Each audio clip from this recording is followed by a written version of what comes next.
Hace un par de programas, en Vivir Rodando nos sumergimos en el cine español más clásico, con el libro sobre la relación entre la codorniz y el cine español, escrito por Santiago Aguilar y Felipe Cabrerizo. En este programa de Vivir Rodando volvemos al cine español de los años 50, con el libro escrito por Manuel Aparte Arroyo, Luces de Varetés, lo grotesco de la España de Fellini y la Italia de Valle-Inclán, o al revés. En él, Aparte Arroyo habla sobre la relación cinematográfica, cultural y vital entre España e Italia, con conexiones que llegan a Fellini, Berlanga, Ferreri o el mismísimo Valle-Inclán, además de incidir también en ese género o estilo conocido como lo grotesco. Para hablar de todo esto, contamos en este programa con Manuel Aparte Arroyo, la autora del libro, y Pepe Aracil.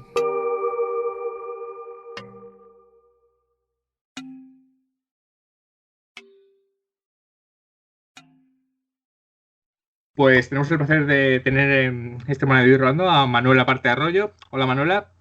Hola, ¿qué tal? ¿Cómo estáis? Y obviamente tenemos que tener a un gran amigo del programa y gran colaborador como es Pepe Aracil. Hola, Pepe. Hola, buenas tardes. Bueno, Manuela, vamos a entrar de fondo, vamos a hablar de muchas cosas, obviamente vamos a hablar de tu libro, pero nos dará tiempo para hablar de España, Italia, el cine de los 50, lo grotesco, este libro y de este libro fantástico que has escrito. Pero si os parece, a los dos, me gustaría que empezáramos por algo bastante obvio para colocar un poco a la gente, que es que definiéramos un poco, sobre todo Manuela, lo que es lo grotesco y sobre todo lo que Manuela nos diga lo que ella define como grotesco necesario, pero es todo lo que es la palabra grotesco, porque lo hemos visto muchas veces utilizar para referirnos a películas, pero mucha gente a lo mejor no lo tiene muy claro. Con lo cual, Manuela, si quieres empezar diciendo qué es para ti lo grotesco y luego sobre todo ampliarlo, qué es para ti lo que has definido como grotesco necesario en el libro. Fenomenal. Bueno, lo primero, daros las gracias, que ya se lo he dicho antes a Raúl, pero aprovecho para decirlo, que me encanta que esté Pepe por aquí, porque yo escuché, gracias a Felipe Cabrerizo, que es buen amigo, que me dijo, oye, hay un podcast en el que están hablando de luces de varietés, qué ilusión, no sé qué. Y entonces yo, pues bueno, feliz de estar por aquí con vosotros. Y bueno, es verdad que lo grotesco es una palabra muy utilizada constantemente, ¿no? Y es verdad que tiene yo creo que unos elementos bastante claros, ¿no? Que podríamos discernir así de primeras. Evidentemente se suele referir a lo extraño, a lo estrafalario, a lo que sale de lo normal, de la norma, ¿no? Esa idea de lo así medio. Y sin embargo, cuando yo lo trato en el libro, lo planteo más desde un eje estético, ¿no? Desde una tonalidad. Me parece que a veces tendemos a colocarlo un poco como una especie de espacio significativo, como de lo carnavalesco, de lo enmascarado, de todos estos elementos que son más temáticos que tonales, ¿no? Uh-huh. Y sin embargo, creo que precisamente cuando esto arranca en el cine, tiene mucho más que ver con una tonalidad, como digo, ¿no? Que también es como se ha planteado desde la literatura, que supongo que es mi formación y desde donde lo planteo todo, ¿no? Es decir, que me parece que lo grotesco es equivalente a otros tonos como lo épico o como lo trágico, ¿no? Entonces, digamos que estaría en ese ámbito, ¿no? Y luego sí, si tuviéramos que definirlo, estaríamos hablando de una palabra que fusiona lo alto y lo bajo, ¿no? Es una especie de gran caja de sorpresas sobre la realidad, que lo que hace es intentar hablar de elementos en principio muy sagrados y bajarlos al barro, ¿no? Como intentar establecer una suerte de relación entre lo sacro y lo profano, ¿no?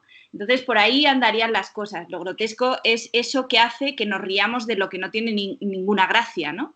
Y por eso es más un tono que una serie de temas, ¿no? Diría por ahí. Pepe y yo habíamos, en el anterior programa de La Codorniz, que dedicamos al magnífico libro que ha escrito Felipe Cabrerizo de Santiago Aguilar, reflexionamos sobre lo parecidos que son los dos países de España e Italia, que son dos países casi hermanos, como si nos estuviéramos mirando a un espejo. Y todo transcurre en ese libro, en tu libro por ahí, ¿no? Pero el libro empieza con una conexión bastante aparentemente inusual entre España e Italia, como es Fellini y como es Valle-Inclán, como es esa película que es El Milagro, que es de Rossellini, pero que escribe Fellini, y como es Flor de Santidad, la obra de Valle.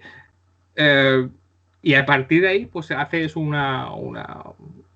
esta relación en que hablamos entre España e Italia. Pero hablas sobre todo de cómo encuentras esa conexión que en un principio puede ser un poco extraña o excéntrica, pero tú que la enlazas muy bien entre Valle y Fellini, que además está en el subtítulo, que recordemos que el subtítulo es lo grotesco, en la España de Fellini y la Italia de Valle-Inclán. Claro.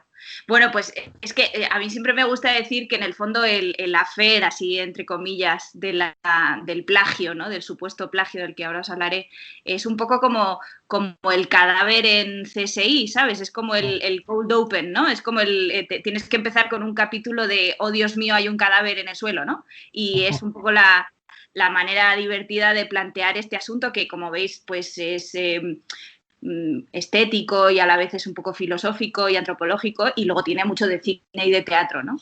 Pero me interesé por este asunto, que fue un poco casualidad, como yo descubrí esto de la relación entre Fellini y Valle-Inclán, que un poco es una excusa en el libro, como ya habéis podido observar, porque ya de por sí yo dudo que existiera un plagio como tal, así, esa palabra que es un poco agresiva, ¿no? Plagio.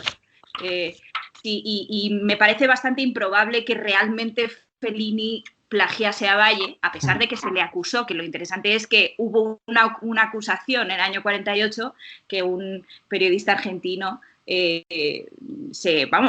lo clamó a los cuatro vientos, ¿no? Pero me parecía de lo más interesante, teniendo en cuenta que si no hubo plagio es casi más interesante todavía, ¿no? Porque significa hasta qué punto hemos estado hermanados sin saberlo, ¿no? Que me parecía todo lo más... También teniendo en cuenta que, primero, Fellini no era un gran lector, segundo, Valle no estaba muy editado en Italia. Es verdad que en Italia en los 40 se edita un poquito más su narrativa, pero es raro teniendo en cuenta que Flor de Santidad es ya de por sí una novela primigenia, es de la primera fase de Valle, no es para nada una obra de las más reconocidas, ¿sabes? Pero lo interesante es eso, que de repente esta historia de una pastorcilla que no se sabe si es inocente o sagrada, ¿no? Una especie de virgen, ¿no? Que de repente cree estar embarazada del Mesías, ¿no? Y esta idea es prácticamente calcada en el corto de Rossellini al que te referías, ¿no? Y entonces pues me pareció que, no sé, en mi cabeza tenía sentido, ¿no? Yo todo esto lo descubro cuando estaba en mi Erasmus, en Roma. Yo estaba en la Sapienza y soy de esa gente extraña que hace el Erasmus y va a clase. Entonces, a mí aproveché para meterme en todas las asignaturas que pude de cine, sobre todo de cine italiano. Daba clases también de historia del cine italiano en la música, hablaba, en fin, había un montón de asignaturas maravillosas y caí en un monográfico de Fellini porque debía haber algún tipo de aniversario. Y en Italia, no sé si lo sabéis, pero los exámenes son orales y entonces la gente se suele preparar con manuales, ¿no? Es decir, tú te compras o te vas a la biblioteca a buscarte los 3 o 4 tochos de historia del cine italiano, del neorrealismo a los años 70, ¿no? Y entonces en aquellos monográficos yo descubrí el nombre de Valle-Inclán, que me sorprendió muchísimo, ¿no? Que en un manual de cine italiano conocieran, de hecho solían poner Ramón Valle, ¿no? No sabían quién era exactamente, ¿no? Ramón Valle-Inclán, o desde luego no ponían Don Ramón María del Valle-Inclán, ¿no? Y entonces, bueno, de aquello, pues siempre me quedó un poco el recuerdo de esa historia de que vinculaba a Fellini y a Valle, y un poco me daba la sensación de que se parecían, ¿no? Es decir, yo había leído un poquito ya a Valle-Inclán y dije, bueno, este mundo de los circos, este mundo de Goya, ¿no? Estas relaciones un poco entre lo sagrado y lo profano, pues sí se podrían parecer, ¿no? Y un poco de ahí parte el libro, ¿no? Luces de Varietés tiene un poco ese detonante, ya digo que es el cadáver en la mesa, y luego hablo de muchas otras cosas, ¿no? Pero es verdad que es curioso que ya, además, unos años todavía muy, muy iniciales de Fellini. Fellini es verdad que todavía no había dirigido nada, pero ya era ayudante de dirección de Rossellini, era su argumentista fundamental.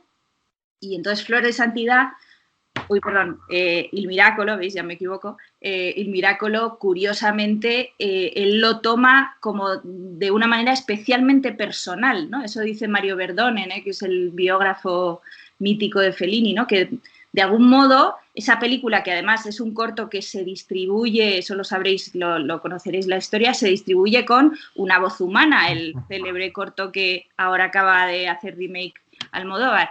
Y bueno, Una voz humana es una peli mucho más rosselliniana, ¿no? Es muchísimo más propia de el tipo de cine al que está caminando también Rossellini, ¿no? Que es ese cine como de la incomunicación, de la pareja. Y en cambio, Flor de Santidad es una peli que, joder, ya veis otra vez, Il Miracolo es otra peli, es una peli mucho más feliniana, ¿no? Sí.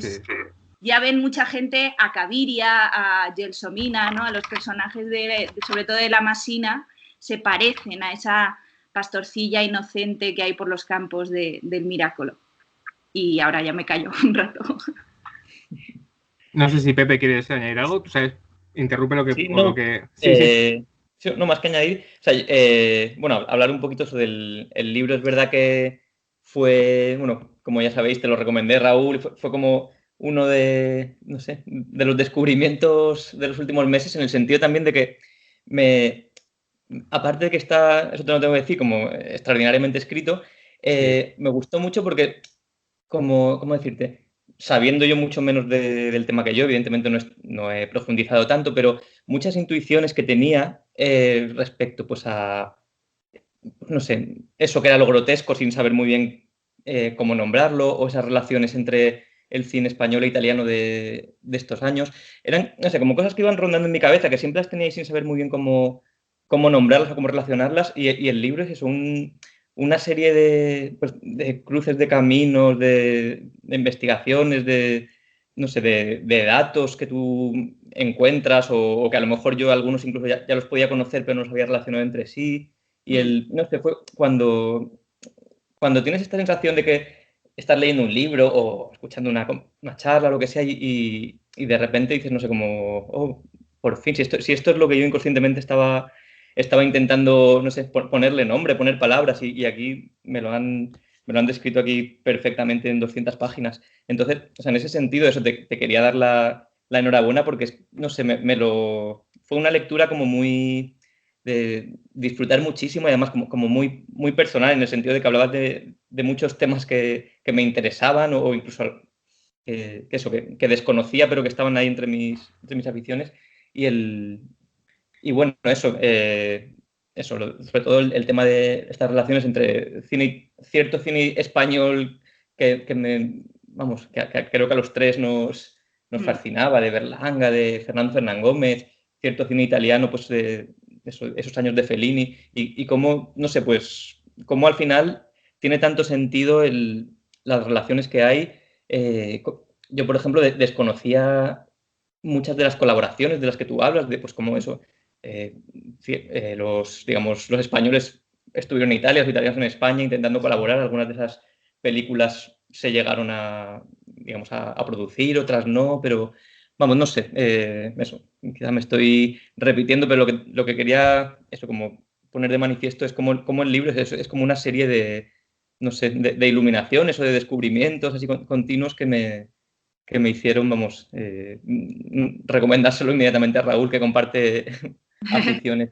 Qué bueno. Sí, no, bueno, no, solo una cosa, una de las claves para que lo sepa la gente, lo ha dicho un poco Manuela, es que en apenas 220 páginas la cantidad de información que tiene y bien desarrollada que está, ¿no? Y la cantidad de nombres, ya los ha dicho. Vamos de Marco Ferreri, Eno Flaiano, a Berlanga, aparece por ahí Fernán Gómez. Bueno, nombres que vamos a hablar durante la charla. Dime, Manuela. No, yo quería decir que es verdad que supongo el libro, que yo es verdad que estoy súper contenta porque nos está dando muchísimas alegrías. Yo no me esperaba, es verdad que ha sido el trabajo de muchos años, porque esto viene de una tesis que yo hice, pero es verdad que pues hace muchísima ilusión que el libro esté calando y que la gente le esté gustando, y en fin, solo el hecho de que hablarais en un podcast sobre la Biblia de la codorniz, porque es verdad que ha hecho Aguilar y Cabrerizo, que han sido, en fin, unos de los mejores y más eruditos, pero además divertidos, ¿no? Que es súper interesante. A mí me encantan los libros que son perfectamente rigurosos, pero que a la vez te apetece leerlos, ¿no? Y que te animan, ¿no? Entonces yo sí que me di cuenta de que tanto desde el ámbito literario, desde la parte más teatro que yo trabajo en el libro, como la parte de cine, o a lo mejor incluso la parte de antropología, había como una especie de cajones cerrados, ¿no? Como que de alguna manera había gente que había estudiado muy bien a Berlanga, pero no había estudiado tanto a Valle Inclán. Sabían que podía tener algo que ver, pero no lo habían vinculado, ¿no?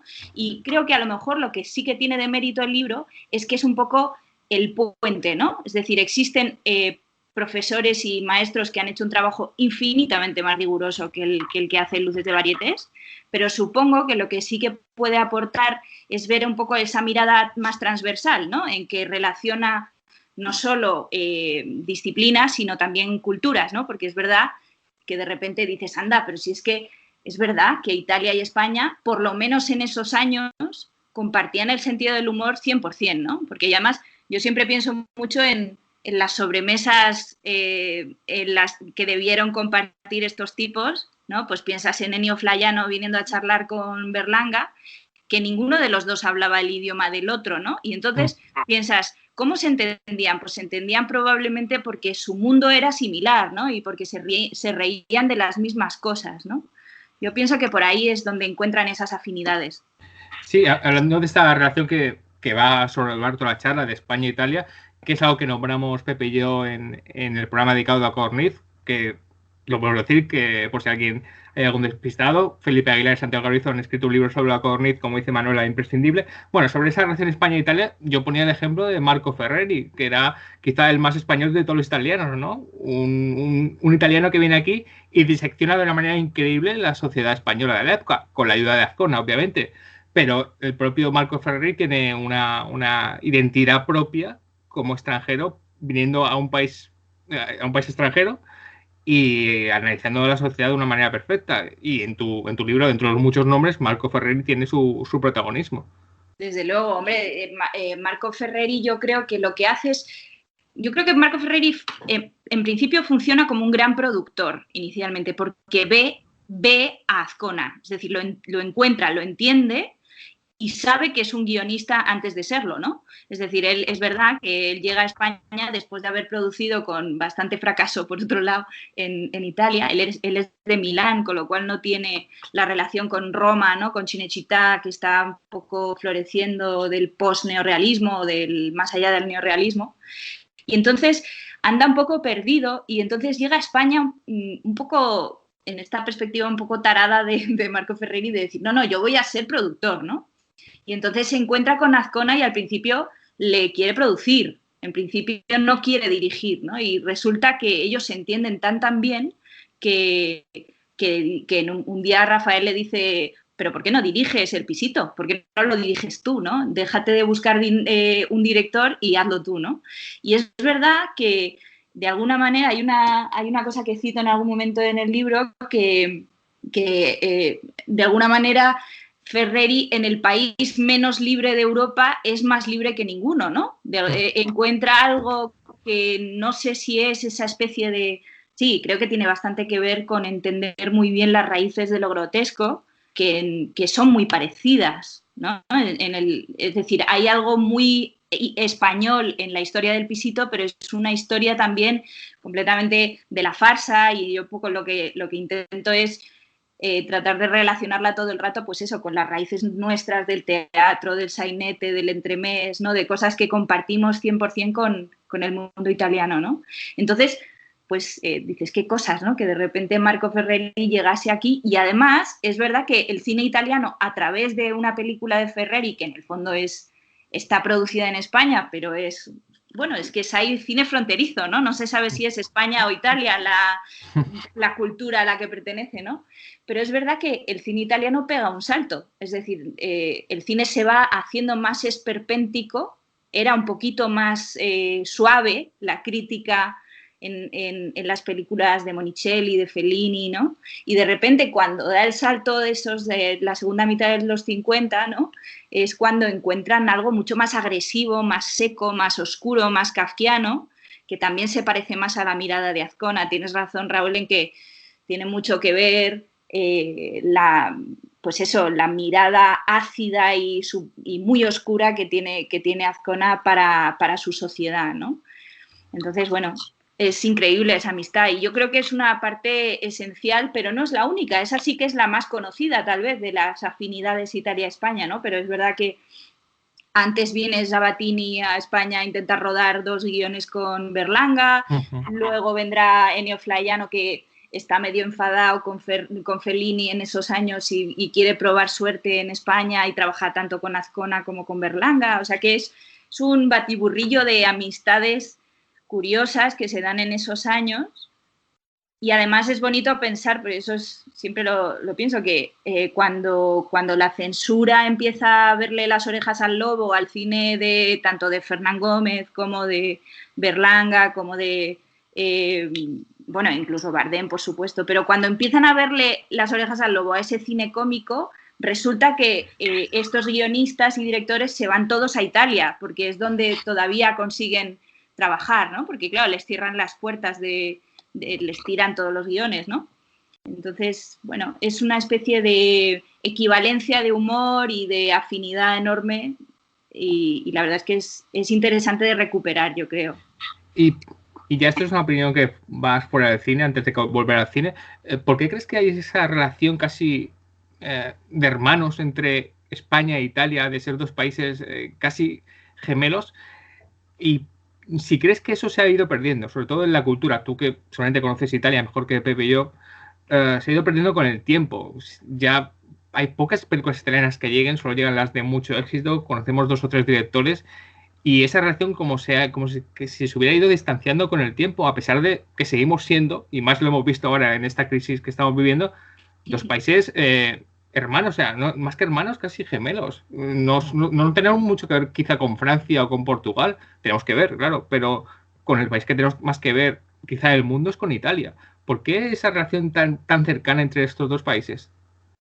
Bueno, yo intento en un momento dado lanzar una posible teoría de por qué nos hemos separado, pero empecemos por lo que nos une, ¿no? Lo que nos une es que hasta la unificación italiana, Italia es medio España, ¿no? Es decir, hasta, el sur de Italia pertenece a los Borbones hasta el siglo XIX, ¿no? No hay más que leer El gato pardo.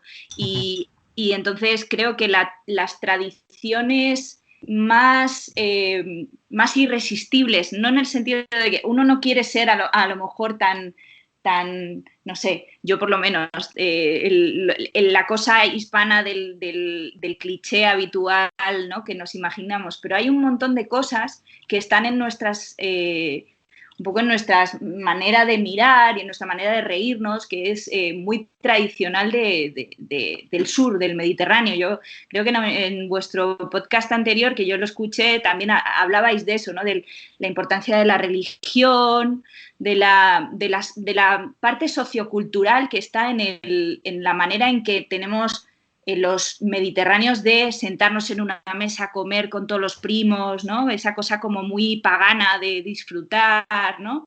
Que además hay mucho sol y mucha luz y hay exceso de arte por todas partes, que eso también lo compartimos, ¿no? Los 2 países con mayor patrimonio artístico por metro cuadrado, ¿no? Porque además somos países pequeños, regionales en ese sentido, ¿no? Y creo que eso, digamos que son las tradiciones, ¿no? Los huesos de la farsa, del sainete. Yo siempre digo, ¿por qué creemos que La que se avecina tiene tanto éxito? Pues porque es un sainete, ¿no? Porque no deja de ser la raíz de lo que más nos ha interesado en el teatro de siempre, desde los entremeses de Cervantes, ¿no? Entonces creo que eso está ahí y nos mantiene un poco en la cosa de que somos medio África, ¿no? Y que somos muy el sur del sur. Y eso también, no sé si en la desgracia nos hace sentir un poco mejor, ¿no? Y luego la razón por la que nos separamos, que es verdad, yo también lo pienso, creo que tiene más que ver con que nos hemos ido yendo hacia un cierto individualismo, todas las culturas europeas, Y creo que hay un momento muy crítico que es mediados de los años 70, es decir, eso también lo decíais en el anterior podcast, que coincidía, claro, la creación de La Codorniz, que es un poco diferente el humor de La Codorniz al que yo me refiero. En un momento dado coinciden, ¿no?, a través de Azcona y Mingote, pero no siempre, porque es verdad que el humor absurdo es un poquito diferente, ¿no? Pero claro, coincide con la muerte de Franco y eso no creo que sea casualidad, ¿no? Es decir, que este humor, aunque todavía hay muchos directores que lo heredan y que lo imitan, digamos, pero ya no tiene la utilidad política, que no ideológica, pero sí esa cosa de intentar hablar de la situación de crisis vital, ¿no?, que vivían estas sociedades, ¿no? Y yo creo que Italia se despegó antes de lo que se despegó España de ese humor, ¿no? Creo que sobre todo en el norte, ¿no?, que ya no está tan apegado a esas tradiciones teatrales, ¿no?, se alejó más. Y es curioso porque, por ejemplo, un íntimo amigo de Fellini, también de Monicelli, que para mí es uno de los directores más maravillosos del cine de los 70 y 80, que es Ettore Scola, ¿no?, hace unas películas en los 70 que podrían ser españolas en muchas cosas, pero ya no las vimos con tantísimo, es decir, las veíamos con una enorme admiración, como veíamos mucho cine europeo, pero ya no veíamos esa afinidad que yo creo que se daba igualmente y podríamos haberla entendido del mismo modo. También creo que también la historia de Italia, que en los 70 es tan heavy, ¿no? Porque pensar que pues eso es la época de las Brigadas Rojas, del asesinato de Pasolini, de la muerte también de cierta militancia comunista, en el sentido de cómo habían sido tan míticos como partido, como el PC italiano había sido tan representativo de ciertas luchas antifascistas, ¿no? Y todo eso se pierde un poco en los años 70, y una vez ya nos hacemos todos como más de la tele privada y de Berlusconi, pues ya se nos olvidan esas relaciones, ¿no? Y por otro lado, pues seguramente sigan ahí, ¿no?, porque eso es mucho más grande que los tiempos, pero ahora sí es verdad que estamos más desapegados, ¿no? Eso es verdad. Sí, aunque los 70 tampoco fueron fáciles para España precisamente, o bueno, más que fáciles, fueron apasionantes también y muy convulsos. Pero sí que es verdad que poco a poco, a partir de 80 y 90, nuestro cine, sobre todo hablando del cine, se han ido distanciando. Ya incluso vemos poca colaboración entre nosotros, pocos directores que vayan allí a trabajar o que vengan aquí. Algo que sí pasaba en los 50, como tú cuentas en el libro. Si Pepe quiere decir algo, si no, yo añado un nuevo personaje. Pepe. Pues estáis diciendo tantas cosas y tan interesantes que poco puedo añadir. Lo digo porque... Sí, pero, Pepe, dime. Bueno, no, que digo que sí que eso, ya lo hablamos el otro día un poquito en el programa de La Codorniz. Ahora la verdad es que Manuela lo está explicando muchísimo mejor, con más datos. Por supuesto. Pero sí, ese alejamiento, yo no sé si... O sea, no sé si en realidad es un, como estabais comentando, pues un alejamiento entre los dos países, o directamente eso como una especie de, no sé, ensimismamiento. Hablo de España. De Italia la verdad es que no conozco muy bien ni la situación política ni cultural de estos últimos años en muchos aspectos, pero sí que es verdad que, por ejemplo, o sea, pues evidentemente en los años 70, pues termina la dictadura, el país quiere modernizarse, seguramente en muchos sentidos. Hoy vemos que a lo mejor una modernización o europeización o lo que sea un tanto artificial, una especie de complejo de querer olvidar las raíces, lo que es propio de, o sea, pues ciertas tradiciones, ciertas corrientes culturales que han estado ahí, y eso, que puede ser comprensible, pues eso, sí que es verdad que supuso, yo creo, un empobrecimiento, porque al final eso que, no sé, muchos cineastas, pues si no tienes un talento mayúsculo como Almodóvar, incluso Almodóvar, por ejemplo, pues en realidad nunca, con todo lo moderno que has querido ser siempre desde el principio, pues nunca ha olvidado esas raíces o esa idiosincrasia así tan española, tan manchega en su caso.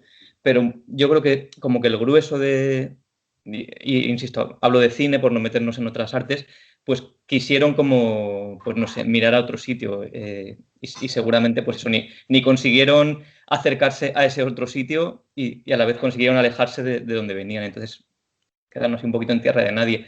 Creo pues que luego ha habido excepciones, un poco, a lo mejor no tan, o sea, surgidas pues ya a partir de los 90, como Ales de la Iglesia, sí, sin duda. o como otros cineastas que sí que, digamos, han recuperado, pues eso, no sé, eso que a mí es que personalmente también eso ya es un gusto personal, ¿no? O sea, no quiero decir que una obra sea mejor por ser más española, por decirlo de alguna manera, pero bueno, a mí es que desde siempre me ha atraído mucho pues todo ese, no sé, esto grotesco de lo que hablábamos, esta España negra, Goya, Valle Inclán, etcétera, ¿no? Son quizá tópicos, pero entonces eso, no sé, pues yo creo que hubo un momento en el que, por lo que sea, supongo que por querer dejar atrás una época pues olvidable en ciertos aspectos, pues no se supo mirar en la dirección adecuada, y eso hizo que nos alejáramos de Italia, pero también que nos alejáramos de nosotros mismos y que, no sé, que quedase gran parte de la cultura española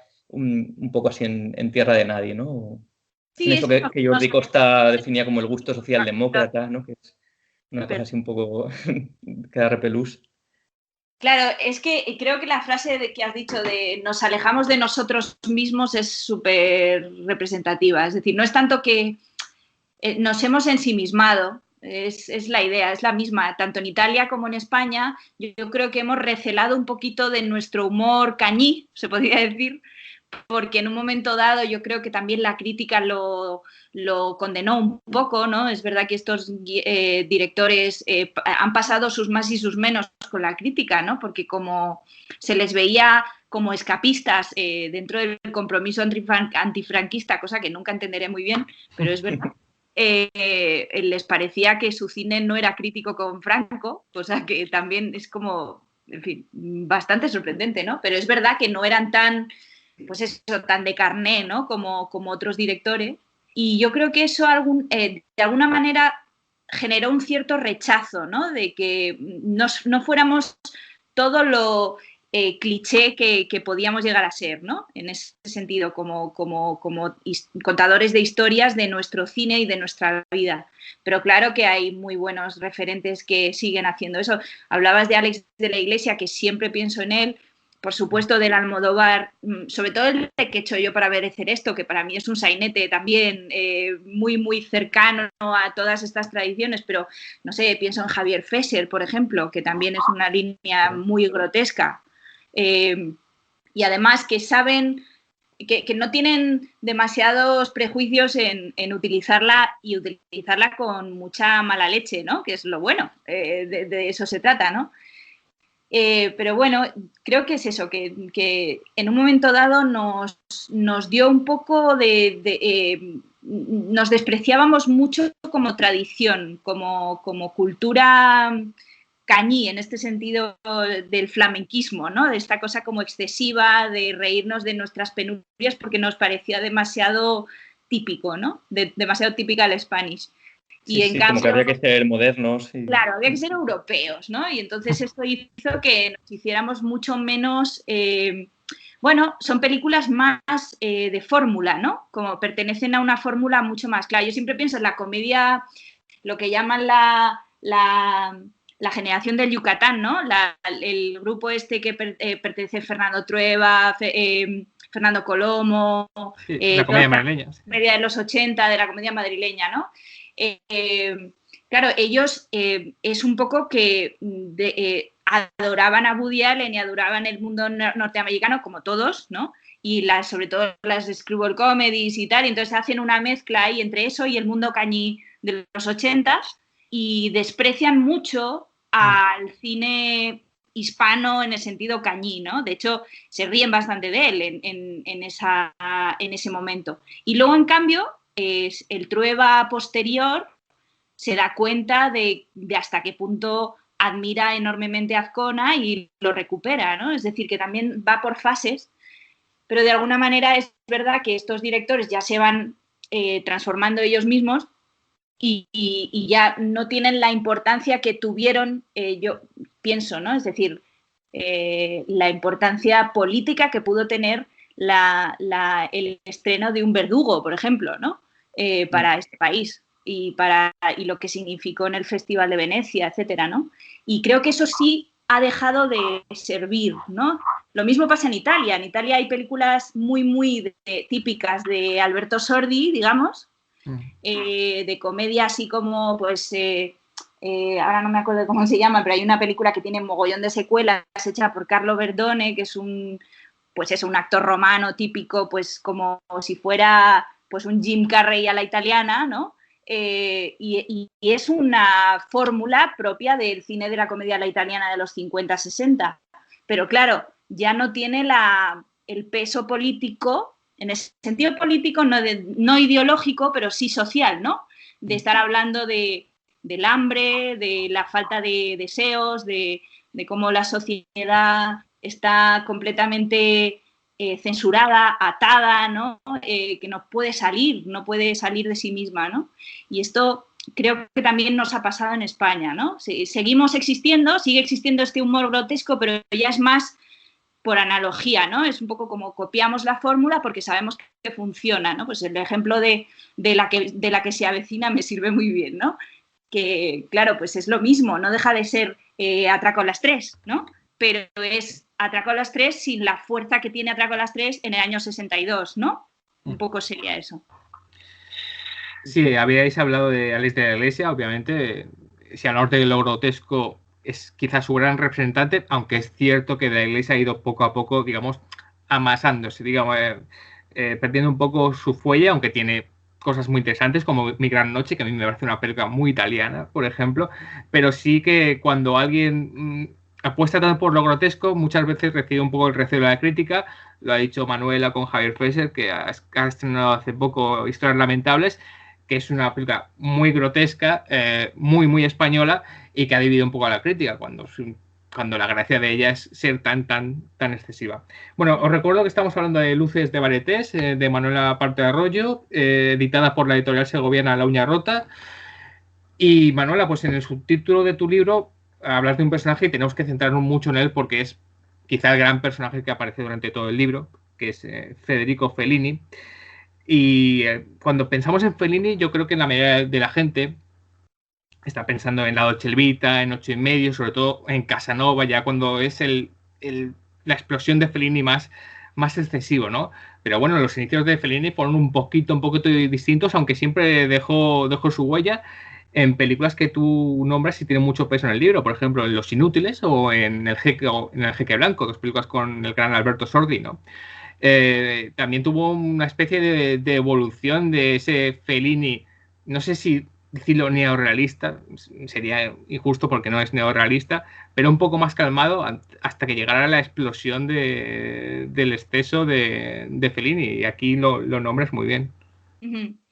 Bueno, claro, Fellini es, por supuesto, el protagonista, es el origen de mi pasión por estos directores, claro, creo que es de los primeros a los que vi, y además creo que I Vitelloni es de las primeras pelis que yo vi de Fellini, cosa rara, ¿verdad? Porque todo el mundo ve antes, pues eso, las clásicas de Filmoteca, ¿no? 8,5 y Las Noches de Caviria y...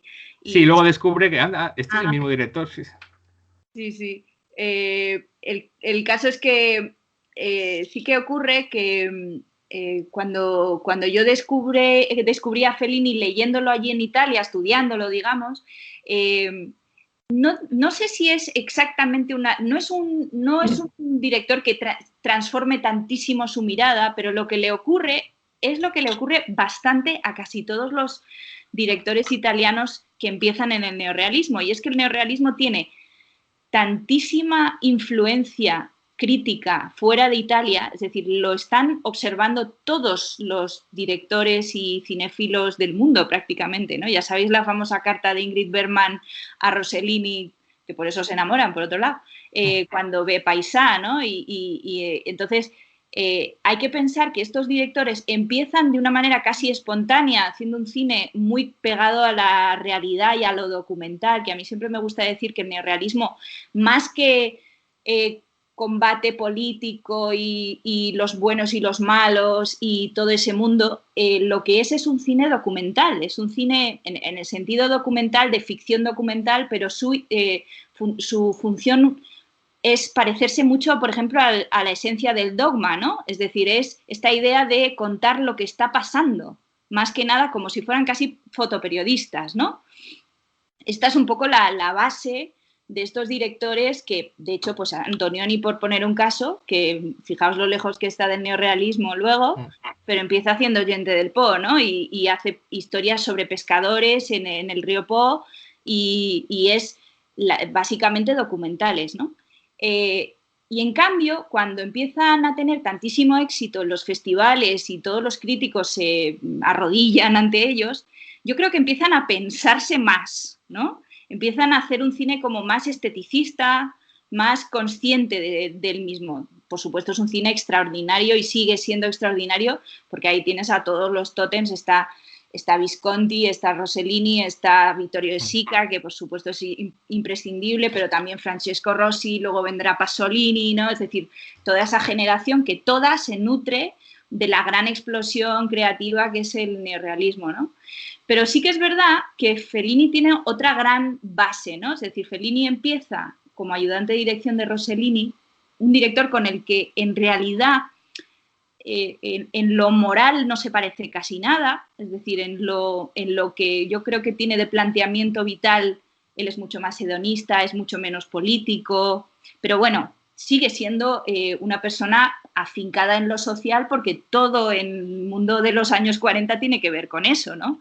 Pensad, yo qué sé, en Sartre o en Camus, o, ¿sabes? Como en escritores de esa época, ¿no? Pues todos están hablando de la vida dura, ¿no? De la vida difícil en la Europa que ha quedado después de la guerra, ¿no? Y lo curioso es que Fellini tiene otra base, otra influencia importantísima que es precisamente el hermano italiano de la Codorniz, que es el Marco Aurelio, ¿no? Que es una revista satírica donde Fellini hace sus pinitos como argumentista, como cuentista, un poco como Azcona igual. Lo que pasa es que unos años antes. Entonces Fellini tiene una mirada de caricaturista, tiene una mirada de alguien que fundamentalmente dibuja, ¿no? Y de hecho eso yo creo que lo mantiene siempre. De hecho, cuenta siempre Mastroianni, contaba en las entrevistas, que cuando le quiso pedir explicaciones acerca del personaje de la Dolce Vita, lo que hizo fue hacerle un dibujo de un señor con un pollón gigante, ¿no? Entonces, esto es la idea que tenía Fellini de cómo explicar a sus personajes, ¿no? Que era dibujando. Entonces, todo esto es la manera, no sé, completamente de caricaturista que tiene la visión de Fellini, ¿no? Y es verdad que luego, se hace mucho más esteta y más... es un cine mucho más intelectual, si quieres, ¿no? Sobre todo lo que ellos llaman la trilogía de la incomunicación, ¿no? Que pertenecen, por supuesto, la Dolce Vita, luego 8 y medio, y Julieta de los Espíritus, que es, digamos, el otro lado de 8 y medio, ¿no? Es la cara de la mujer, la cara de su mujer, que era Julieta, ¿no? Y luego está la parte que llaman ellos Fellini secondo modo, ¿no? Que es después del satiricón. Bueno, es que luego Fellini tiene una vida muy curiosa y es que tiene un accidente cerebral, una cosa un poco extraña que le ocurre justo después de estrenar Las noches de Caviria y entonces está mucho tiempo que no sabe qué hacer, ¿no? Y entonces al cabo de los años empieza a hacer cine en color, ¿no? Y es las épocas de estas de El Satiricón, de Casanova, de Amarcord, ¿no? Que son unas pelis, digamos, donde Fellini ya se piensa a sí mismo mucho, ¿no? Es un poco como el último Almodóvar, ¿no? Un poco lo mismo, que hace planos almodovarianos, ¿no? Pues Fellini empieza a hacer planos fellinianos, ¿no? De una manera un poco autoconsciente. Por supuesto, hay películas extraordinarias, Amarcord, no sé, Roma, pero es verdad que, por ejemplo, la última fase de Fellini ya es más, y fíjate, lo digo yo y lo adoro, ¿no? Pero, pues, no sé, películas como Las voces de la luna o por supuesto, Intervista, ¿no? Pues en pelis donde él se piensa mucho, sigue apegado a la imagen que tenemos de su cine, ¿no? Y, bueno, yo creo que es verdad que el cine primero, el que hace hasta la Dolce Vita, es el cine que yo creo que marca su camino, que lo determina más como creador, porque es el punto ese intermedio entre el neorrealismo de base que él trae y lo que luego se convertirá el cine italiano más intelectualista, más de Antonioni, de los 60, segunda mitad de los 60, ¿no? Mientras que el cine ese de los 50... completamente cómico, muy lleno de cartoon, ¿no? Muy lleno de caricatura, es el que de verdad yo creo que le funciona mejor. Es curioso porque Berlanga decía que su película favorita era I Vitelloni, cosa que entiendo muy bien. Es decir, que es una película que le pega mogollón a Berlanga haber hecho, ¿no? Una peli sobre perezosos en una ciudad de provincias, ¿no? Es una peli completamente berlanguiana. Totalmente. Sí, pero luego en este cine más carnavalesco, más grotesco, cuando hablo más de carnavalesco, hablo de exceso, o sea, incluso de la última fase de Fellini, muchas voces siempre defienden que es un cine que envejece muy mal. No en vano, películas como La Dolce Vita, más que 8, o incluso 8,5, tiene muchos detractores, o varios detractores que les gusta mucho el cine de Fellini, pero que no conectan con este exceso que tiene, ¿no? Y es un poco defender lo que no sé si lo haces tú en el libro, pero lo menciono yo, que defender un poco el cine, nuestro cine del carnaval, de la máscara, del exceso, un poco de la fiesta, y de la fiesta, pero con una tristeza detrás de la máscara, ¿no? Este cine, pues eso, excesivo, que yo creo que nos une a España e Italia, pero que también tiene muchos detractores porque precisamente consideran que el cine que más permanece es el cine neorrealista, el cine que se hacía, el cine de la realidad, de ese crecimiento también del fotoperiodismo, y que todo el exceso no conecta con la realidad, cuando muchas veces sí que lo hace. Eso es así, además. Estaba pensando ahora para responderte, porque claro, es verdad que todos trabajan con el carnaval como no sé cómo decirlo, como imaginario cultural mediterráneo, ¿no? Por un lado está siempre presente en todas estas pelis, pero también lo está casi como fórmula de generación de comedia, ¿no? Porque yo siempre digo que Carnaval, por ejemplo, la escopeta nacional, ¿no? Carnaval en el sentido de que es un burgués que dice, no, me voy a meter en una fiesta de nobles, ¿no? Y me voy a fingir que soy como ellos, ¿no? Y eso él es el fingidor, ¿no? Y al final, por supuesto, el carnaval le devuelve, le escupe la cara y acaba teniendo que pagar la cacería, ¿no? Pues eso también es una especie de carnaval, ¿no? En ese sentido. Sí, pero... Entonces, sí, ya entiendo lo que... Uh-huh. Iba a decirte que entiendo que a lo que te refieres tú es a esa idea de exceso, ¿no? De cuando ya todo está desatado, ¿no? Sí, sobre todo hablando, por ejemplo, ya que has nombrado un poco a Berlanga, me aprovecho para meter porque es algo que siempre me gusta meter. Tú has hablado de la Escopeta Nacional, que es una película que tiene muy buena prensa, digamos. Pero hay una película de Berlanga que me parece muy carnavalesca y que nos une a nosotros, seguramente a Pepe y a mí, porque somos valencianos, somos alicantinos, como es Moros y Cristianos, que es una película muy de carnaval y muy grotesca, y que es una película que siempre ha recibido muy malas críticas, se considera un Berlanga muy menor, un Berlanga muy menor, si no me equivoco creo que es la última colaboración de los dos, y a mí me apasiona tanto como las obras maestras de Berlanga, porque en ese exceso yo creo que Berlanga supo conectar con el espíritu valenciano. Y yo entiendo que alguien de Madrid o de Zamora o de Barcelona, no, de Barcelona sí, pero de otra zona no podría entenderlo. Por eso digo que el cine grotesco, el cine del exceso, del carnaval, puede conectar un poco con el sentimiento del espíritu. Total. Más que la Escopeta Nacional sí que nos une a todos los españoles, pero por ejemplo, Moros y Cristianos, yo entiendo que nos une a todos los que tenemos sangre valenciana y entendemos eso y sabe que está hablando de nosotros. Pero quizás ese exceso eche para atrás incluso a otro español de otra región. Puede ser por eso. También Berlanga en los años 80 tiene una relación un poco tensa con el mundo cultural y crítico de esa época, ¿no? Pensad también La Vaquilla, que es bastante incuestionable ahora mismo, fue una película que no se aceptó muy bien críticamente, cosa que no se entiende tampoco. Pero yo creo que tienes toda la razón. Moros y Cristianos la vuelves a ver ahora, bueno, y Todos a la cárcel, por ejemplo, ¿no? Películas de la última fase de Berlanga o yo, por ejemplo, adoro París Tombuctú, ¿no? Es decir... Sí, claro. Yo también lo iba a decir ahora mismo. Los tres. Claro, son películas subhedonistas y es verdad, muy falleras, ¿no? Muy el mundo hedonista de alguien que disfruta del caos, ¿no? El otro día estuve en una historia sobre el año Berlanga en el Festival Magma, que me invitaron a charlar, y estaba Manolo Hidalgo, que es un súper experto en Berlanga, y decía que está muy bien, dice que Berlanga fundamentalmente es caos, es decir, él como creador es un creador caótico, y de hecho los guiones, y entonces decía una cosa, Hidalgo decía, Azcona le da orden, es decir, le provoca el orden, le genera como que los guiones de digamos, la parte matrimonial de Azcona Berlanga se vuelvan más clásicos, ¿no? En el sentido de que tengan un sentido, que todo tenga una explicación, ¿no? Mientras que si Berlanga fuera con otro guionista con menos peso, tal vez, pues él siempre estaría haciendo carnavales, ¿no? En el sentido de que siempre estaría haciendo caos tras caos, porque lo que le interesa es esa vida un poco descontrolada, ¿no?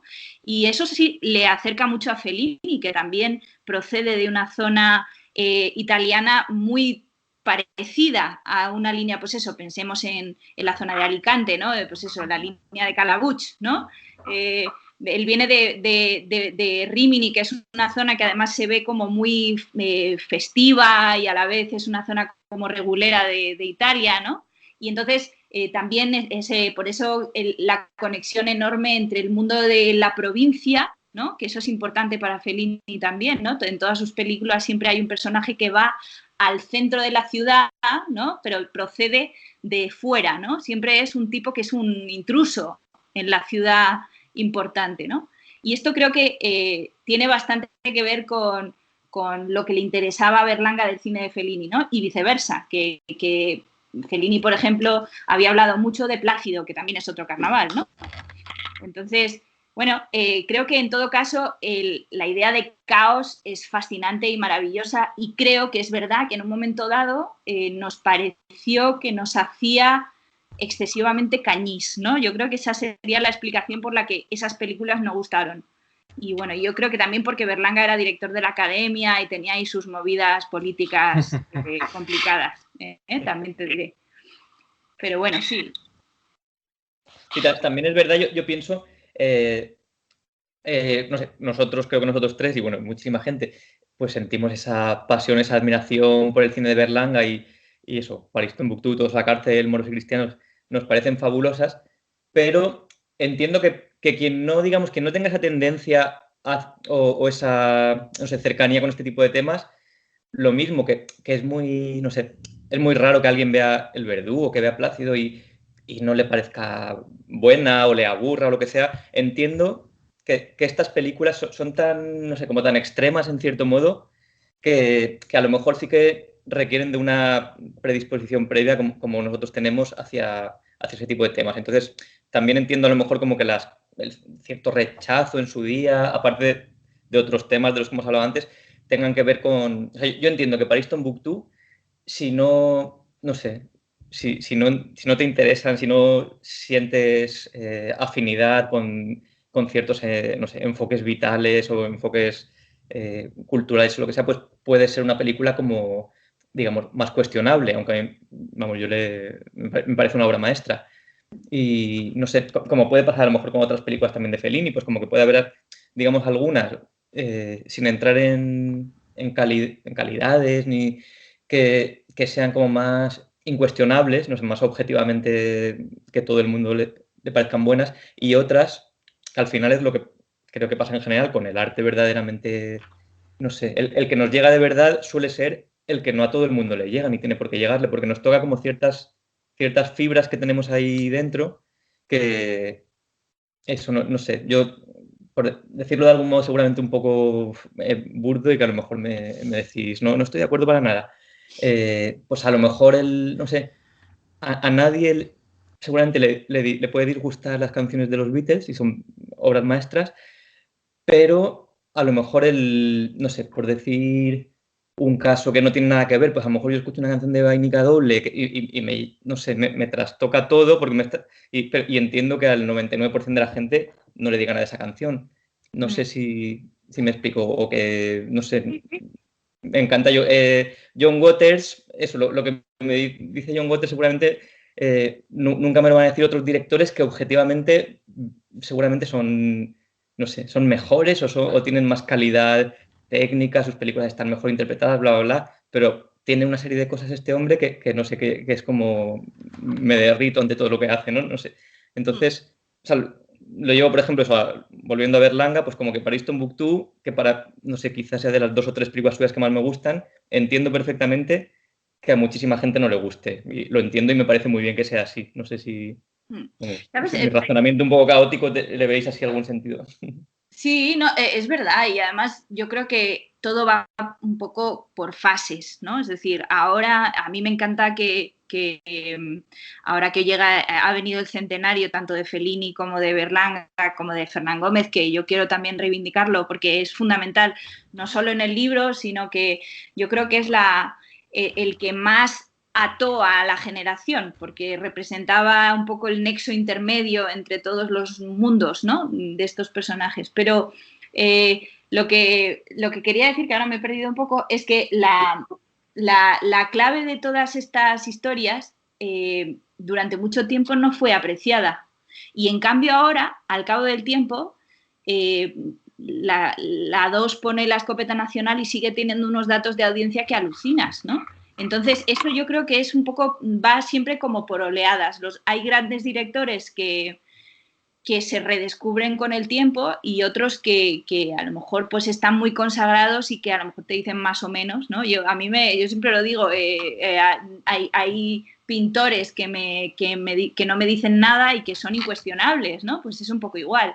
Yo creo que en el caso de Berlanga y de Fellini, que además funcionan un poco a la par, son dos directores que tuvieron un poco una manera de ver el mundo que se mantuvo siempre durante sus 40 años más o menos de filmografía. Lo que pasa es que pues a veces más excesivo, a veces menos, pero en todo caso hubo unos 15 años, ¿no?, que son entre el 50 y el 65, en que coincidió que la sociedad entendió perfectamente que era un artefacto para hablar de lo que estaba pasando sin hablar de verdad de lo que estaba pasando, ¿no? O sea, que era como una especie de invento perfecto para sacarle los colores a la política, a la sociedad, ¿no? Y luego hay directores que pertenecen a esta generación, de los que también hablo en el libro, tipo Pietro Germi, ¿no? O por ejemplo, en España, pues José Antonio Nieves Conde, que es extraordinario también, ¿no? Que pasa a una fase como Surcos, que es mucho más neorrealista, y luego hace El inquilino, que es una peli perfecta, que podría ser de Monicelli, ¿no? Perfecta, de esta época grotesca. Pero que a lo mejor pues pasan 10 años y ya no hacen este cine, ¿no? Porque se van asimilando un poco con las épocas, ¿no? Pues el caso de Pietro Germi, que luego hace cine policíaco, ¿no? Entonces no lo vive de una manera tan barroca, tan intensa, tan hedonista como a lo mejor Berlanga y Fellini, ¿no? Y además quería decirte que, precisamente hablando de París Tombuctú, que tiene algunas de las secuencias más felinianas de Berlanga, curiosamente. Pues, por ejemplo, pienso en la metáfora esa final del toro de Osborne y el tengo miedo firmado L, ¿no? Que es esa imagen increíble del final. Es una imagen completamente existencial, ¿no? Propia de, pues eso, de la Dolce Vita, perfectamente, ¿no? Entonces creo que son personajes que entendieron su visión y fueron a por ella. Si les entendían en el momento, fenomenal, y si no les entendían, pues les daba igual, la verdad.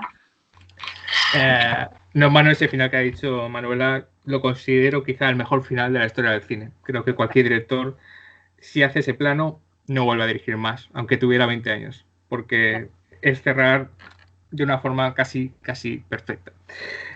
Bueno, estoy hojeando el libro de Luces de Baretet, ya hemos dicho que es una auténtica maravilla. Estoy viendo la parte de hablas de los retablos de Valle-Inclán, incluso metes 13 Rue del Percebe por ahí, es una auténtica maravilla, pero sí que me gustaría que habláramos de alguien que ya ha salido, pero que dedicáramos un espacio. Estamos hablando mucho de Azcona, obviamente, todo el mundo conoce a Azcona, el mejor guionista de la historia de España, uno de los mejores guionistas del mundo.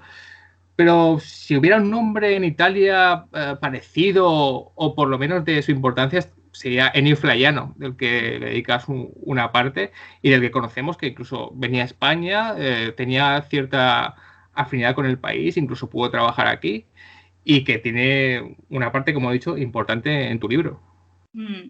Además me apetecía mucho que tuviera un protagonismo. Me encanta porque muchísima gente me dice cuando lee el libro que se acuerda de Ennio Flaiano, porque es verdad que es un tipo que hay mucha gente que lo tenía en mente, es decir, en su momento además, por ejemplo, el Diario Nocturno, que era un texto disperso que se publicó en España, tuvo un cierto éxito, porque es un escritor de estos como de escritos dispersos, como Marcel Schwab o gente así, ¿no? Que hace textos como más libres, que no, de hecho era tan perezoso. Él decía siempre que no era capaz de tener el hábito y la disciplina para escribir una novela completa. Escribió una y ya está, que además ganó un premio importantísimo al principio de su carrera, ¿no?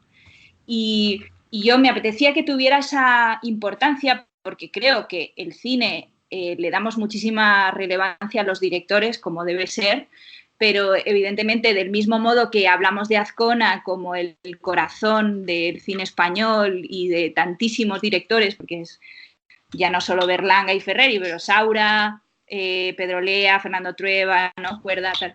Pero Ennio Flaiano pasa una cosa similar con Fellini, ¿no? Que Fellini todo el mundo lo ve como el gran creador, pero realmente Ennio Flaiano era el guionista de su vida, por lo menos hasta que se enfadaron, que además es otra historia.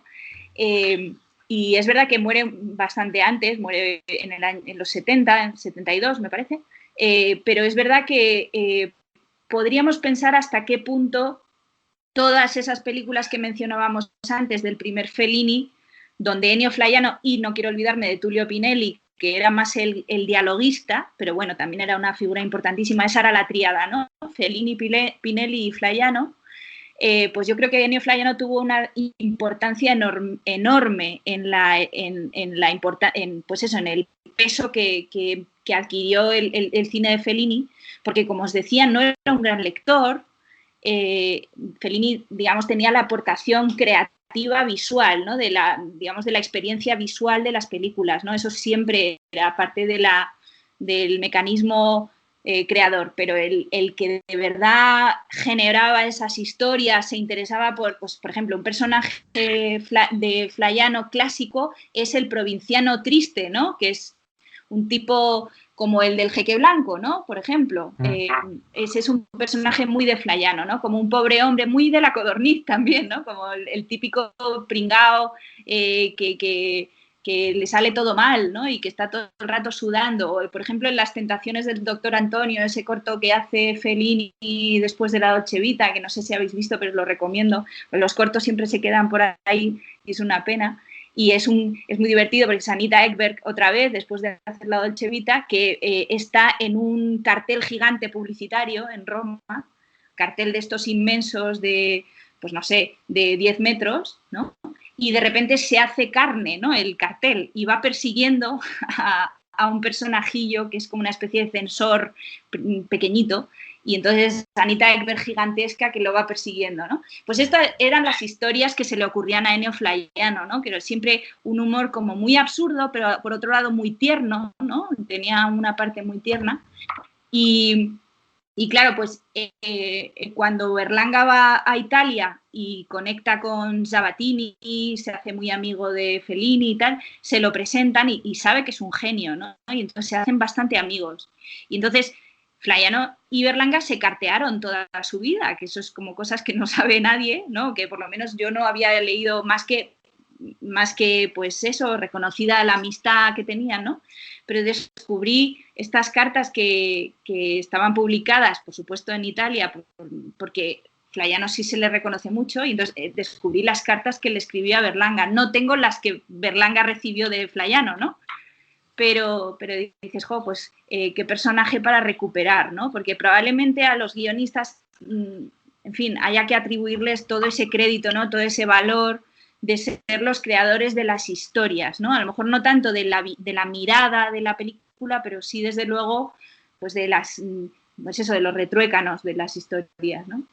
Y bueno, es verdad que... perdón, nada, sigo. Iba a decir que Flaiano participa en Calabuch y en El Verdugo, aunque su presencia en el cine español es pequeñita y muy, porque nunca sabremos hasta qué punto participaron, pero no creo que mucho, pero sí que luego se hace muy amigo de Perico Beltrán, del guionista del Extraño Viaje, el gran compañero de batallas de Fernán Gómez, ¿no? Entonces es como que hay tal afinidad que a poco que aparezca un italiano se hace amigo de todos, ¿no? Es un poco eso. Bueno, este corto al que se ha referido Manuela, si no me equivoco, está dentro de la película de Boccaccio 70, que es una película maravillosa de episodios. Pues era Monicelli, creo que de Sica, ¿no? Sí. Y Visconti, y que es una película además muy...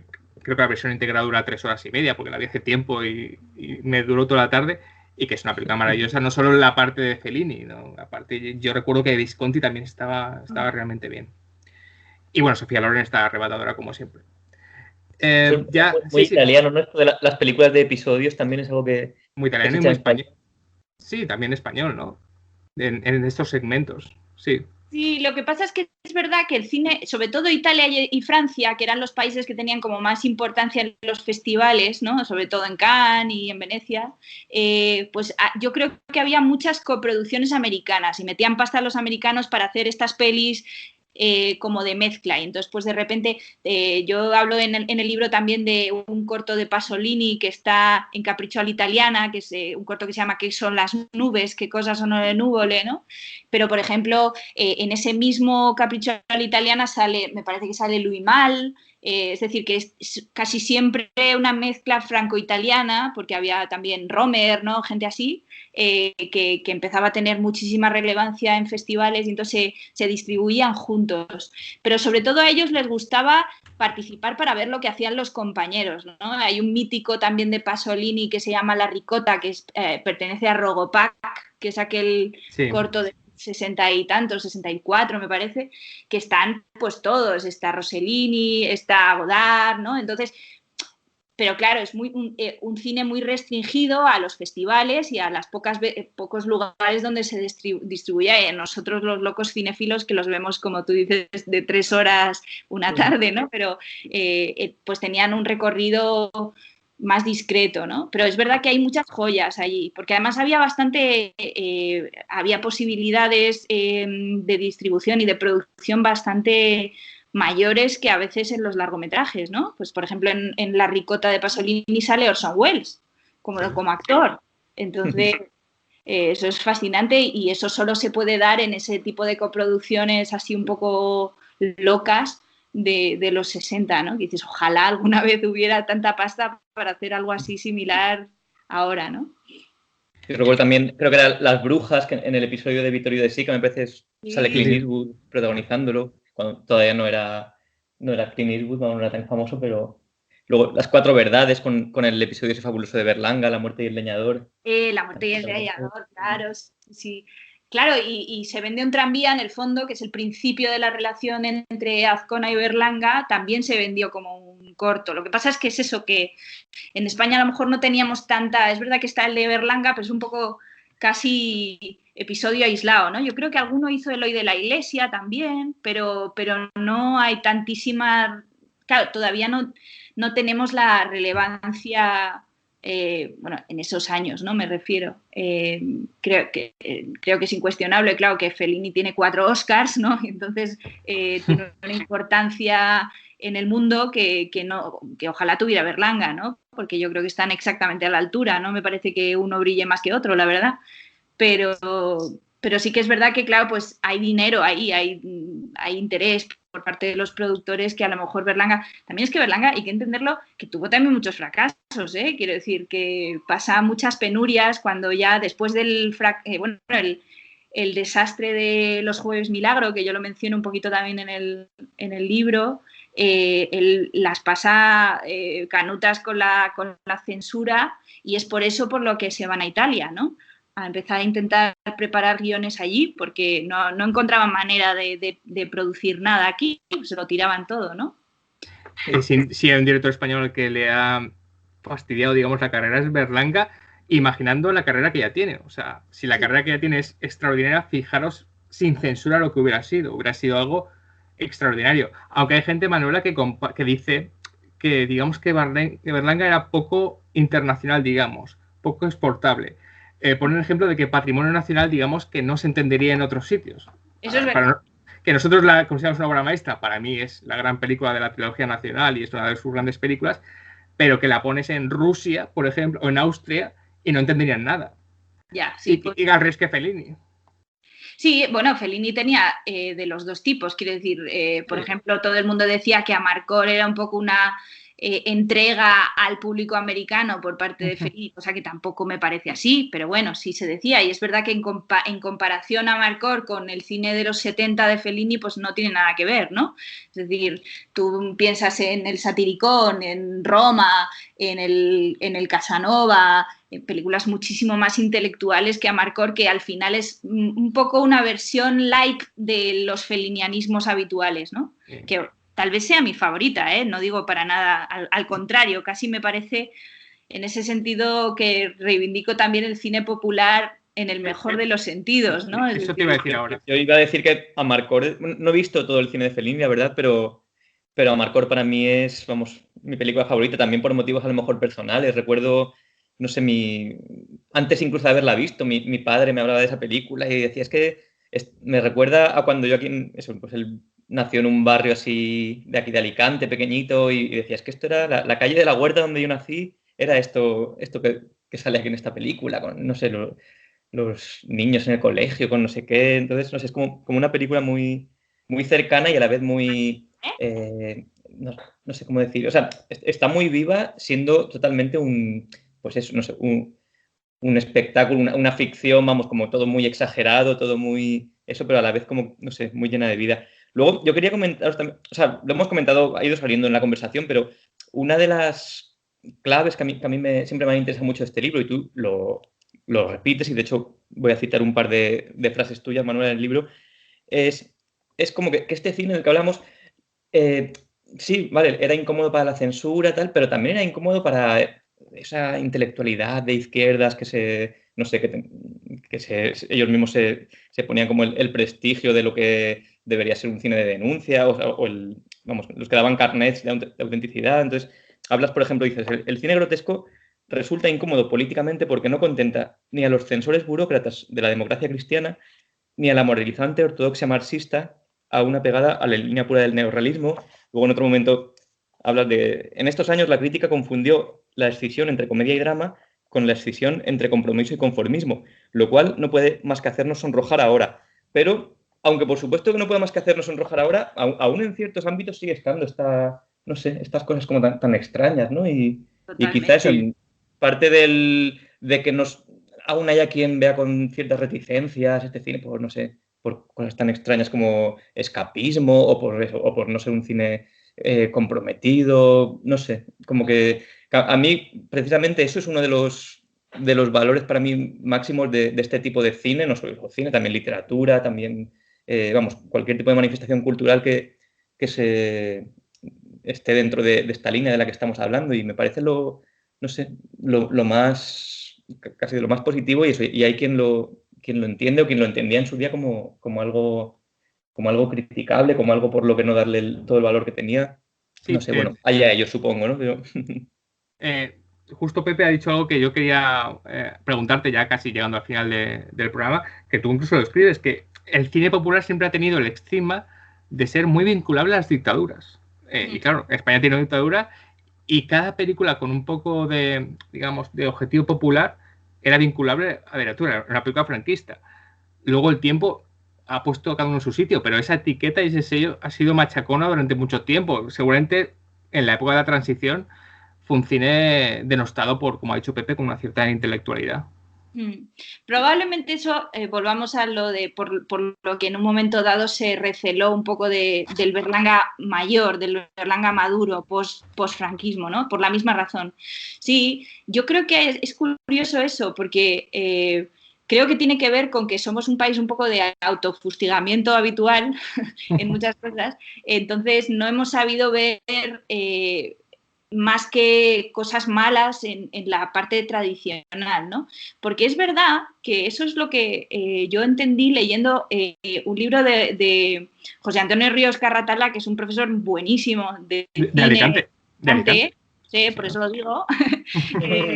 que tiene un libro que habla muchísimo del teatro en el cine y habla de la influencia que tiene el sainete y de cómo no hemos entendido que, por ejemplo, hablamos de, siempre ya es casi cliché, ¿no?, de la importancia de los secundarios en el cine español y la importancia de esos secundarios es que no pertenecían al franquismo, pertenecían al teatro tradicional de la República y antes, ¿no? Entonces, en el fondo lo que pertenecían era a la tradición popular con la que el público se relacionaba más. Otra cosa es el cine histórico de Juan de Orduña o el cine más vinculado al futurismo y un poco al mundo del cine más bélico y épico, ¿no?, que se da también en los años 40. Ese sí que es un cine más ideológicamente franquista. Pero el cine popular, que lo que hace es utilizar las fórmulas del sainete, de la farsa, del entremés, vuelvo un poco a esto porque es un poco la raíz, ¿no? Es curioso porque con el libro de Ríos yo me di cuenta de que, claro, es que ¿por qué Pepe Isbert nos encanta? Pues igual que les encanta a los italianos Totò, porque representa lo mismo, es la misma tradición del polichinela tradicional del teatro, ¿no?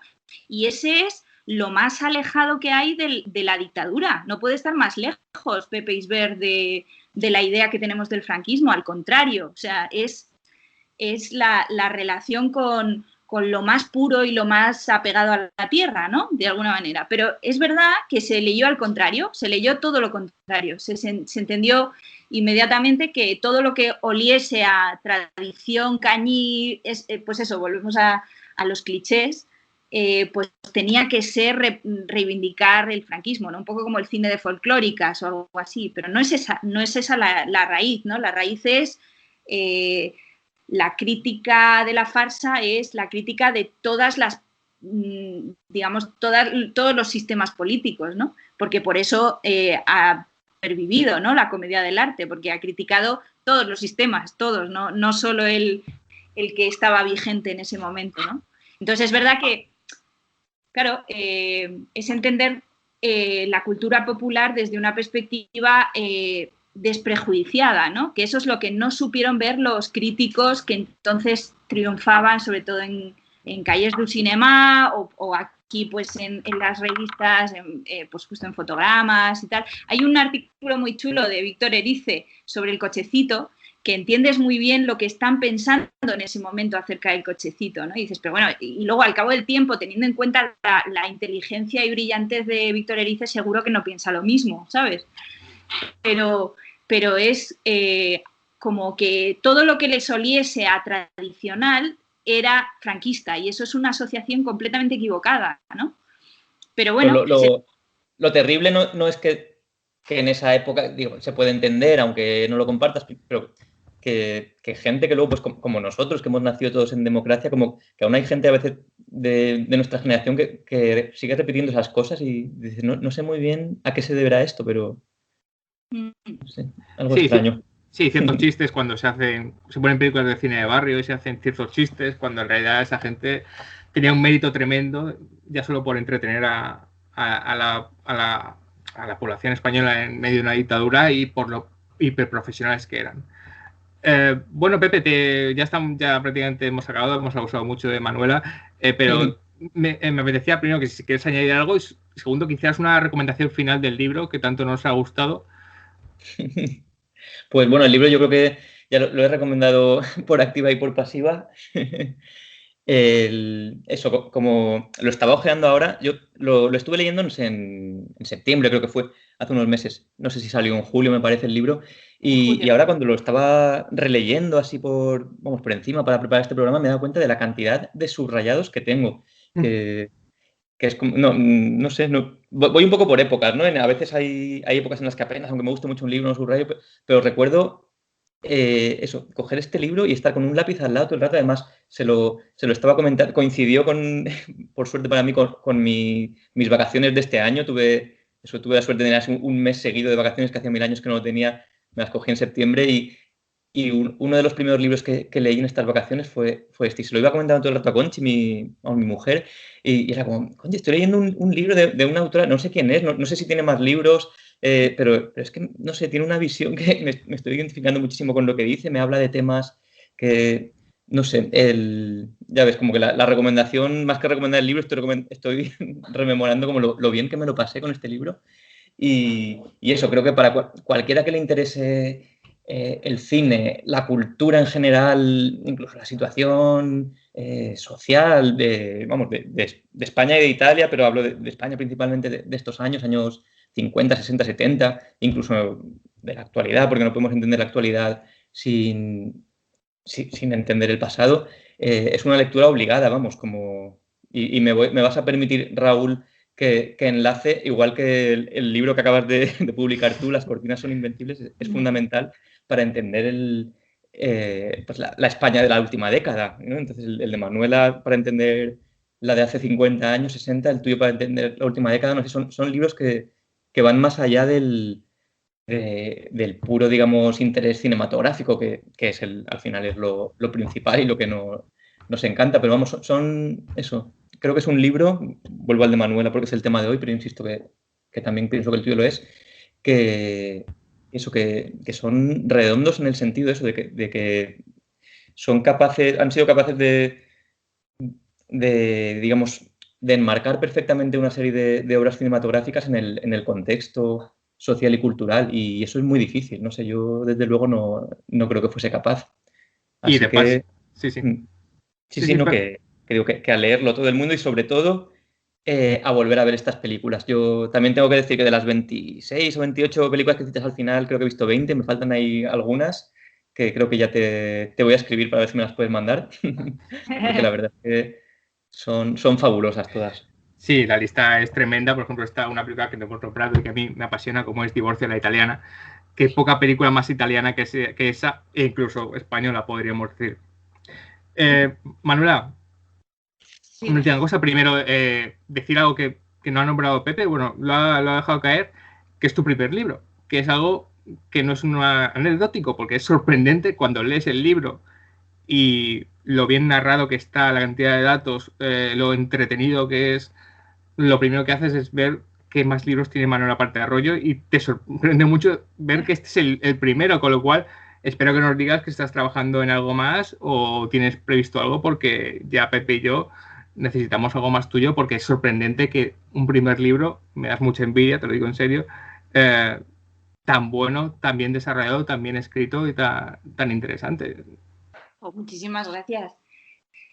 Bueno, sí, estoy preparando un par de cosas. Me he cambiado de tradición, pero voy a seguir con la comedia. Voy a trabajar, si todo sale bien, estoy preparando con una amiga un trabajo sobre Mike Nichols, el director norteamericano que es extraordinario y que creo que está súper olvidado y es una pena.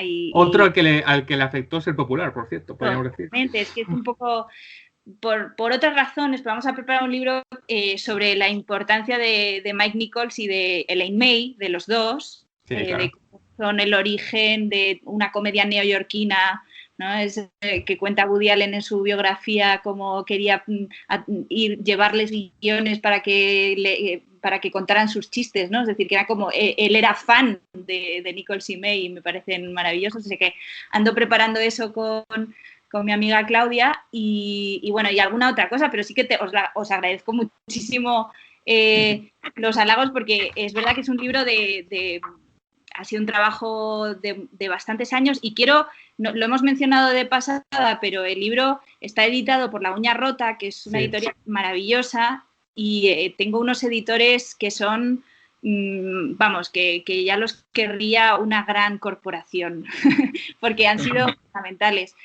Porque creo que el libro podría haber salido 3 o 4 años antes, porque lo tenía ya planeado y organizado, pero el libro habría sido francamente muchísimo peor. Ellos no solo me ayudaron a ver cosas que no funcionaban tan bien, sino que me lanzaron a una cosa que creo que está en el libro, y es a dejarte llevar, a disfrutar, a que no sea, por mucho que sea un libro que no sea un libro para especialistas, ¿no? Que sea un libro que hable de cine y de teatro y de cosas que puedan ser a lo mejor útiles para una investigación, pero que sobre todo le interese, pues eso, yo siempre pensaba en el lector ideal, mi abuela, ¿no? Que pertenece a la generación de todos estos creadores y que me parece que puede entender perfectamente lo que está pasando en esa sociedad, ¿no? Entonces, que sea un libro divertido, que no sea un coñazo, que no tenga ese tufillo habitual de libros malos que no me parece que merezcan tanto. Y bueno, y ojalá pues haya más cositas interesantes que poder escribir, seguir aprendiendo, eso es lo importante, escucharos a vosotros.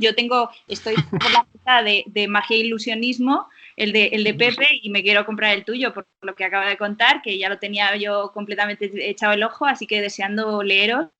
Y pues eso, os agradezco muchísimo no solo el ratito de conversación, sino pues eso, que os haya interesado, pues es una ilusión enorme, la verdad. Y a pesar de la COVID, el libro no iba a salir en marzo, pasó lo que pasó y se retrasó unos meses. Yo creo que los tres y los oyentes pueden estar contentos de que se siguen publicando libros de cine. Los tres hemos publicado libros de cine o este año o el año anterior, en una época tan complicada. O sea que la vida sigue, ¿no? O sea que digamos que somos como el cine o la vida de los años 50, ¿no? Muy dura, pero con una sonrisa y siguiendo para adelante, ¿no? Así es. Y bueno... como la película. Sí. Hombre, volver a decir el título. Luces de Aretés, lo grotesco, la España de Fellini y la Italia de Valle Inclán, o al revés. La uña rota, editorial segoviana, siempre hay que apoyar además editoriales que están un poco lejos de Madrid y Barcelona, quiero decir, de los centros de poder, que hay más país que Madrid y Barcelona. Y daros muchas las gracias por haber estado. Nosotros los tres creo que nos lo hemos pasado muy bien y espero que vosotros también. Y sí que me gustaría acabar con una frase magistral que acaba el libro de Manuela, que después de haber disfrutado con la lectura, acaba con una cita de una película. Y si Manuela ha mencionado, para mí, el mejor final de la historia del cine, que es ese Tengo miedo, de Luis García Berlanga, que todos podríamos firmar, estamos aquí, pues Manuela hace una cita que para mí tiene mucho que ver con su libro y con lo que es este podcast, que es una cita de Amanece que no es poco, de José Luis Cuerda, obviamente, que es: joder, qué bonito es eso y qué antiguo. Bueno, ha sido muy bonito teneros a los dos y a ti, Manuela, que es la primera vez que participas, espero que no sea la última. Daros las gracias y muchas gracias por haber participado. Pues muchísimas gracias a ti, Raúl, y a Pepe por el cariño, y de verdad que estoy feliz, por supuesto que sí, cuando queráis aquí estoy. Qué bien. Gracias, Manuel, gracias, Pepe, y a todos vosotros que nos estáis escuchando, como siempre, hasta el próximo programa.